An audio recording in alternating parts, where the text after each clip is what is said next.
pour supprimer les jésuites. Sinon, je supprimerais totalement les jésuites. N'allez pas croire que c'est une boutade. J'ai fait plusieurs années de mes études chez eux et j'ai reçu, je leur dois tout. J'ai reçu d'eux cette immense leçon de la proximité de Dieu, de l'incarnation de Jésus. C'est chez eux, dans un collège de jésuites, que j'ai fait ma première communion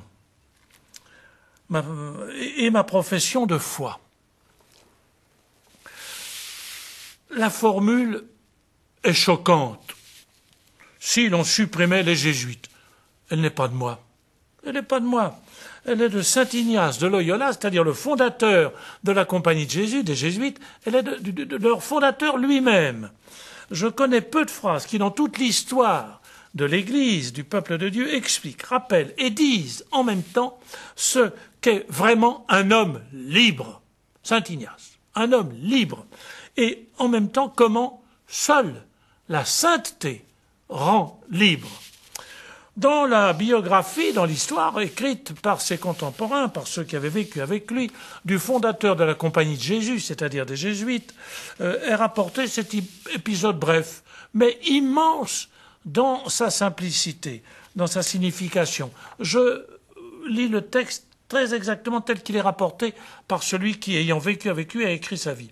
Vers la fin de sa vie, donc c'est un jésuite qui parle, le médecin avait interdit à saint Ignace, de penser à des choses qui pourraient le mettre en mélancolie, car cela accroîtrait son mal. Et saint Ignace, alors, dit, il rapporte, son auteur d'ailleurs ne dit pas saint Ignace, il dit Ignace, il n'était pas encore canonisé. Ignace dit, je me suis demandé, donc saint Ignace, c'est saint Ignace lui-même, alors là, qui s'interroge, je me suis demandé quelle chose pouvait me faire du chagrin. Et je n'en ai pas trouvé. Sinon que si le pape détruisait la compagnie tout entière. Mais de cela même, je pense que si je me recueillais en prière, en oraison, durant un quart d'heure, je serais aussi joyeux qu'avant. Quelle leçon!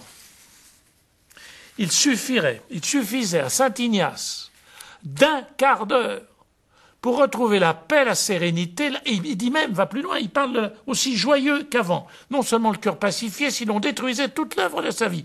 Moi je me dis, mais mon Dieu, quand tout d'un coup un instinct combatif intérieur m'habite et qui dure pas simplement un quart d'heure, mais une demi-heure pour une broutille, ou une heure, ou même toute une journée, jusqu'à ce que la nuit ait apaisé mon irascibilité intérieure. Mon Dieu, saint Ignace, un quart d'heure, il aurait suffi. Et nous sommes sans doute loin de cette liberté-là. Ça dénote une extraordinaire liberté dans l'amour divin. Elle se demande à genoux, ça se demande à genoux, cette liberté. Seule la sainteté, je suis sûr de cela. Les seuls hommes libres ont vraiment été les saints. Ceux qui ont accepté d'être pauvres, totalement pauvres, de tous les attachements qu'ils pourraient avoir légitimes devant Dieu, parce qu'ils savaient que Dieu leur tendait les bras.